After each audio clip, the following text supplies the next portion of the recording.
Well, words started making me, I had to stop giving a fuck about people.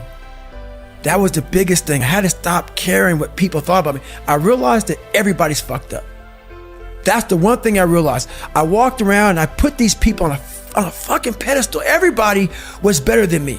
So I can't tell you anything about me because you're gonna judge me and I'm gonna feel even worse than what I am.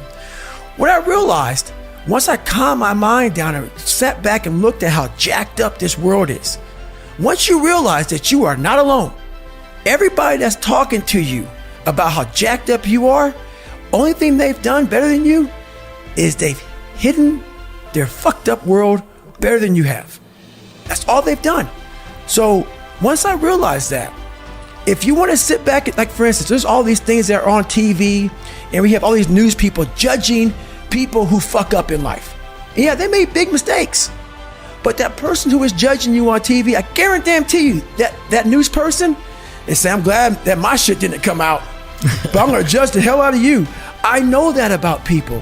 So if you want to sit back and judge how jacked up I was and how messed up my life was, Merry Christmas, go for it, have a good time. But I'm smiling at you right now, knowing you have a secret that you're not willing to share.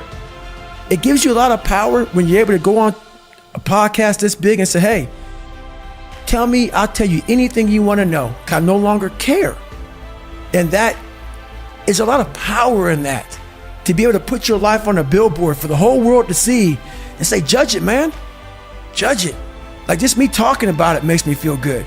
And that's another thing about it.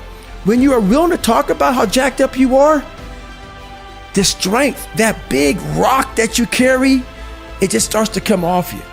It just starts to come off. That's why I do it so often. I'm like, hey man, I'll tell you anything you want to know. I'm tired of being afraid. I'm tired of not telling you shit. I'm tired of lying about how good I'm not. So in the first 100-mile race I did, I wasn't prepared for it.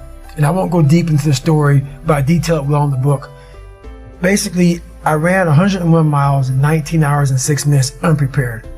Shit on myself, pissed blood down my leg, had 30 miles to go. Horrible, worst pain in my entire life. In that 19 hours and 6 minutes, and that's all it was, I lived 100 years. I was able to pack 100 years in 19 hours and 6 minutes. All the emotions, the highs, the lows, the trauma, the failure, the success, the victories, everything you can put in a life, I put it in 19 hours and 6 minutes.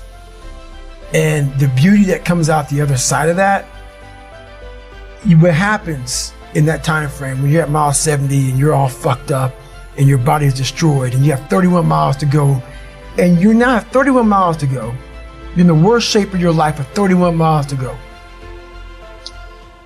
It's in that 31 miles that I was able to crack open another part of the human mind, a part that very few people are able to examine. Because why? They're not willing to go there. Like back to the rock. I guarantee you, when he was climbing that thing and he had ropes on, he was thinking, shit, man, I can only imagine this is gonna be with no ropes at all. Making some of these moves that I'm falling with ropes. The motivation when people are losing, all these people who come out here and talk about how great they are, and I see it all the time, makes me sick, man. Get real with yourself. People cannot relate to you, man. You are unfucking relatable when you come out here and say, hey man, I'm the baddest motherfucker to ever live.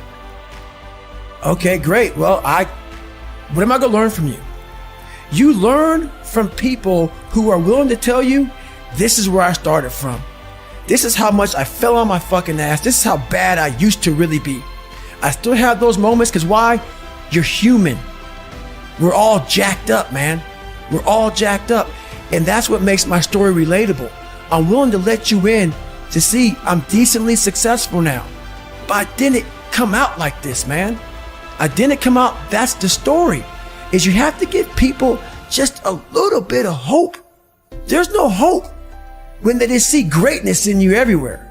You have to be able to get yourself down to a level of check it out, man. There's hope for you. That's all I'm trying to give you. Just a little bit. You have to go to a different focus. The focus has to be so heightened that very few people, they even understand that, but they have it in them. They have it in them to go there. But you have to go to a place of fear, of suffering, of pain, of doubt. And that's when your mind, if it knows it's not going to quit, it opens up. And once it opens up, that's my 40% rule. Once you can open your mind up when it knows it's not going to quit, it finds more. It finds more focus. It finds more power. It finds more drive. And that's what gets you through the 31 miles. That's what gets him so hyper-focused on that one little nodule to put his finger on.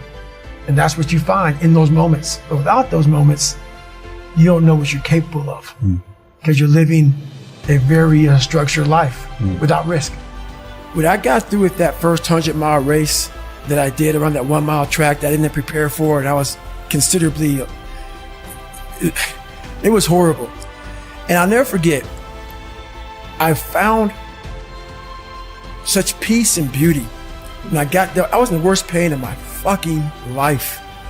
And I got done and my wife pulled the car up on my ex-wife, pulled the car up on this little lawn, and I got in the back of it. And I got up the stairs. I'm not gonna go through the whole story, but I remember laying in the tub, and she put the shower on me, and I ran 101 miles in like 19 hours, and I was like peeing dirt out of me. And I'm sitting there, and I'm jackhammering, and my body is just the most broken it's ever been, even to this day. And this feeling came over me. Call it crazy if you want, but very few people, I guarantee, have ever felt this before, to push themselves so far outside of what they thought was even possible, even for me. I laid in that tub and I didn't want it to go away. I had drained myself of every bit of strength, energy I had. And it was the best feeling I had in my life. All that pain, it was confirmation. It was confirmation that I had gone through a crucible and I had figured out another level of David Goggins, a level that I thought was humanly impossible for anybody to do. When I was at mile 70 and shit and pissed all over myself and I had 30 more miles to go and I was damn near dead, and I was able to go 31 more miles. In that process of the next 31 more miles, I found out more about myself in that 31 miles than I ever have in my entire life. The conversations, the mental blocks, the roadblocks, everything horrible. It was just feeding at me like light speed. Get the fuck out of here, man. But I was able to figure out different tactics. And when I finally got done with that and I laid in that tub and it was over, the feeling of, my God, man, you just really discovered a whole new world, a whole new part of the brain that I guarantee very few people have. So it's a feeling I can't even describe.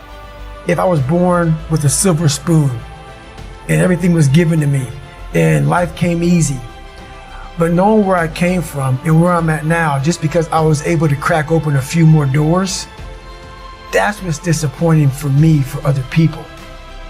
So it's not that I want to live there. I know I can go there. And once again, I know other people can go there. So I guess that's the thing with me is I know I have the ability now to go to a place that's very, very hyper-focused, that I can accomplish some pretty amazing feats. Not because I'm amazing, because I allowed my mind to be open-minded for the possibilities of what can I achieve.